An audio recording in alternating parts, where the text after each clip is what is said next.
nik Arriola sailburua evidentemente ez naiz isilduko eta nire lana egiten jarraituko dut. Esaten diazu lan gehiegi ematen dizudala, emango saiatuko naiz ematen gehiago, oraindik. Galdera, erantzunak onak diren edo ez? Batzutan onak dira, beste batzutan erdipurdikoak eta beste batzutan kaskarrak. Zail guztietan bezala. Baina, lasai egon zaitez, galderak egiten jarraituko dut eta informazioak eskatzen. Ze hori da nire lana. Eta zure azalpenen aurrean, gelditu gara berdin-berdin. Berdin-berdin. Zure lana baldin bada frontoiarena egitea, eta botatzen zaizkizun pilota guztiak indar gutxiagorekin eta modu gris batean itzultzea, apenas zaratarik atera gabe, ezer gertatuko ez balitz bezala, primeran egiten duzu. Oso ondo. Baina gure ustez, zure lana ez da hori. Zure lana, kasu honi dagokionez, azalpenak ematea da. Eta azalpen horiek sinesgarriak izatea. Bestela, zuek zeuek agintariak zarete ETS-eko profesional bikainen lana iluntzen duzuenak. Eta gaur, gure ustez ez dituzu azalpen sinesgarririk eman.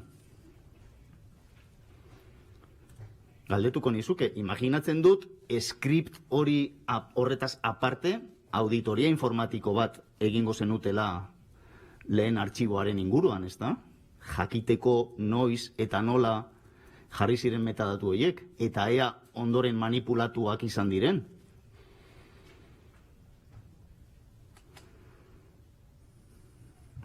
Gaur hemen datu gehigarri batzuk eman dituzu, bai, gero jasoko ditugunak.